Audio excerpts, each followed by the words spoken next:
Salut à tous les habitants de la surface, c'est Raxa, et aujourd'hui on va s'attaquer à un univers que j'adore, Star Wars. L'idée dans cette nouvelle vidéo, ce sera de pouvoir vous construire une figurine de pod racer à partir de tubes de colle et d'un taille-crayon.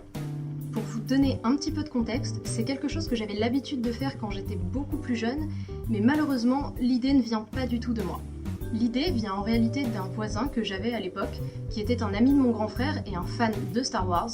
Il avait l'habitude de nous prêter ses comics pour qu'on puisse, moi et mon frère, les lire aussi.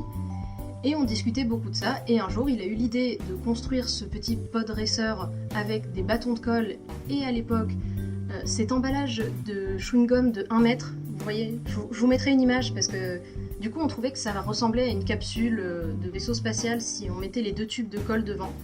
Donc voilà, il a fait ça, un jour il nous a montré comment faire, et c'est de là que c'est parti.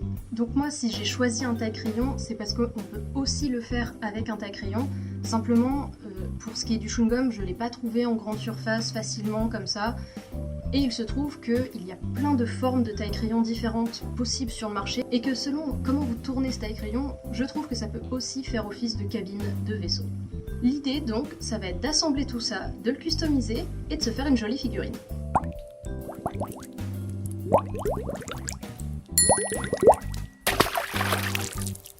Donc, j'ai voulu commencer par faire quelques petits croquis en m'inspirant tout simplement du taille-crayon et des tubes de colle. Donc là, rien de tellement passionnant, mais moi ça m'a permis de pouvoir réfléchir, de tester plusieurs designs, même si je les voyais pas en 3D. Mais au moins je ne me lançais pas tout de suite dans la sculpture et ça me rassurait un petit peu de savoir que je ne gâchais pas mon seul essai. Après avoir suffisamment dessiné, j'ai pas spécialement eu un coup de cœur pour un design en particulier, mais au moins je savais un peu plus ce que je voulais et ce que je voulais pas, et je me suis lancée dans la sculpture. Je porte effectivement un vernis à ongles totalement à l'effigie du vaisseau d'Anakin dans le film.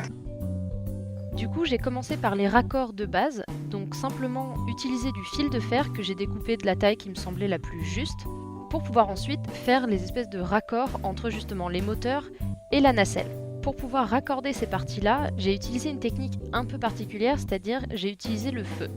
Alors j'ai décidé d'utiliser cette technique tout simplement parce que je n'avais pas de quoi faire un trou, je n'ai pas de perceuse avec un embout assez fin, et tout simplement, étant donné que je taillais donc dans du plastique, que ce soit pour le taille-crayon ou les tubes de colle, il me suffisait simplement de chauffer le bout de mon fil de fer en faisant attention à ne pas se brûler et surtout en gardant un gobelet d'eau tout de suite à proximité pour pouvoir éteindre les allumettes, ou si dans l'idéal vous avez un briquet, utilisez un briquet. Attention pour les brûlures comme je disais, puisque dans le fer, simplement la chaleur va se transmettre, donc chauffez votre bout, ça sert à rien de le faire chauffer très longtemps. Une fois qu'il est un peu chaud, tout simplement, vous venez percer l'endroit où vous voulez insérer votre fil de fer. Normalement, dans du plastique, ça va tout seul. Ensuite, une fois que c'est fait et que ça vous semble correct, vous sécurisez le tout avec de la superglue.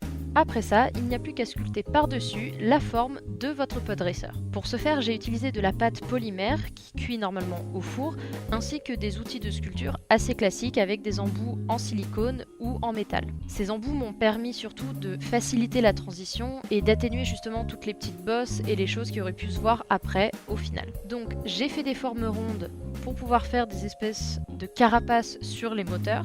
Et j'ai utilisé ensuite mon embout en silicone pour pouvoir affiner les transitions entre le tube de colle et l'ajout de la pâte polymère. Et j'ai aussi sculpté des espèces de cônes pour pouvoir les mettre à l'arrière du tube de colle et en faire par la suite des flammes sortant justement de mes moteurs. Pour le reste, j'y suis allée un peu au feeling avec ce qui me semblait logique et ce que je pouvais voir sur les images de référence que j'avais récupérées, que ce soit du film ou de certains jeux vidéo pod racer.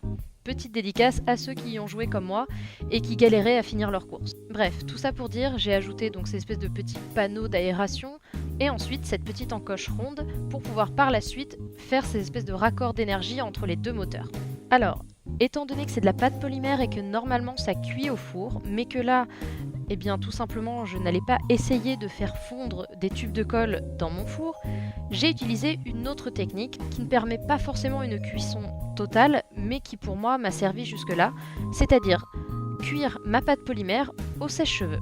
Alors comme d'habitude, faites attention à ne pas vous brûler, Mais pour moi, c'est une technique qui marche et tant que votre pâte polymère est assez fine et que vous faites des petites choses, vous pourrez faire votre cuisson avec environ 3-4 minutes de sèche-cheveux sur votre sculpture. Normalement, vous êtes bon, vous n'avez plus qu'à laisser refroidir et c'est parti pour la suite. Pour la cabine du Podresseur, je ne suis pas allée chercher bien loin, j'ai simplement fait des rouleaux en pâte polymère et je les ai collés sur ma sculpture et j'ai affiné la transition avec mon outil en silicone. J'ai trouvé que c'était une forme assez sympa à faire et ça me permettait de donner de la texture à cette cabine. J'ai aussi fait un rappel des moteurs sur cette cabine, simplement je ne les ai pas dirigés dans le même sens, tout simplement parce que esthétiquement ça ne me plaisait pas trop de les avoir tournés vers l'avant de la cabine. J'ai pas cherché spécialement à aller beaucoup plus loin parce que je me suis dit qu'après ce serait un travail de peinture et que je voulais pas donner un design trop non plus compliqué à mon Podresseur. Une fois que vous êtes satisfait de votre sculpture, vous n'avez plus qu'à sécuriser le tout avec de la super glue et on passe à la peinture. Pour la peinture, je suis d'abord allée unifier ma sculpture avec une sous-couche de peinture blanche. Et c'est dans un moment comme celui-là que j'étais bien contente d'avoir un balcon et surtout une bombe de peinture aérosol blanche.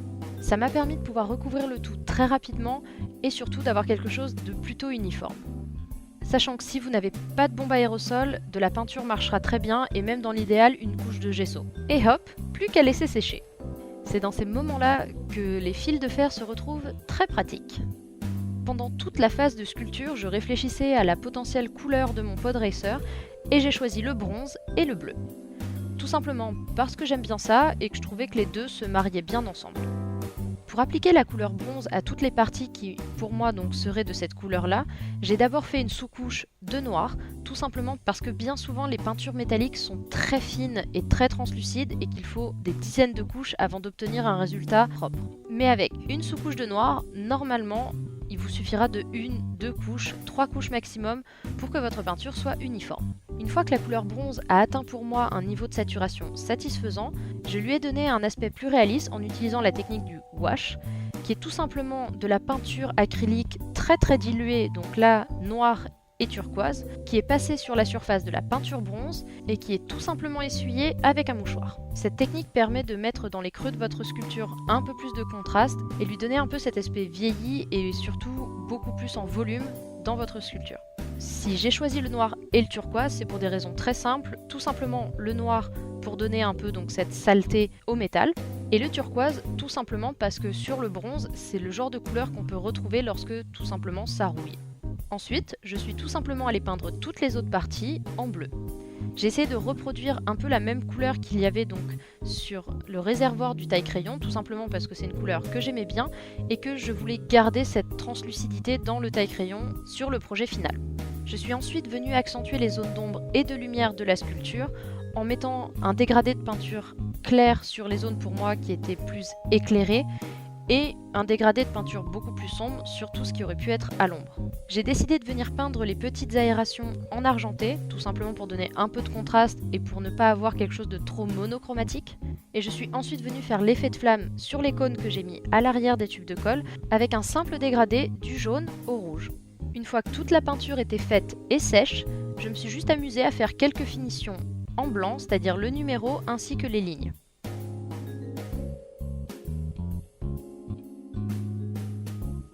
Et pour finir, il m'a simplement suffi de terminer le raccord donc du fil de fer, cette fois-ci avec la nacelle, toujours en utilisant la même technique avec le feu.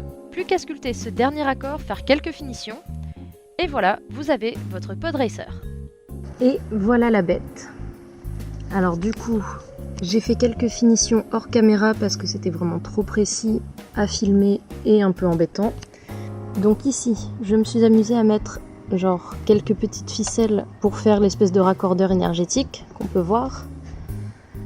J'ai finalisé aussi ces raccordeurs là en les peignant en bronze. Et bien sûr, j'ai fait aussi ces raccords là. Mais comme une idiote, j'ai chauffé en fait. Voilà, j'ai complètement chauffé pour cuire donc la pâte Fimo. Sauf que ça a complètement tordu la base. Donc c'est pas si grave, parce que je trouvais la forme assez marrante au final. J'aurais bien aimé que ça reste bien rond comme c'était prévu à la base. Mais bon, tant pis, c'est pas très grave, c'est une erreur, voilà je vous le dis. Ne chauffez pas ce genre de plastique, il va se tordre dans tous les sens. Mais sinon, eh bien voilà, je vous présente mon pod racer, donc numéro 28. Pourquoi 28 ? J'en sais foutre rien. Mais franchement, il a de la gueule. Et voilà, c'est tout pour cette vidéo. J'espère que le résultat final vous aura plu et que vous pourrez essayer vous-même de vous fabriquer votre propre figurine. Si vous le faites, n'hésitez pas à venir me le montrer soit sur mon Instagram ou sur mon Facebook. J'attends vraiment vos constructions avec beaucoup d'impatience. J'espère que vous avez tous pu faire la meilleure des rentrées possibles et je vous dis à la prochaine.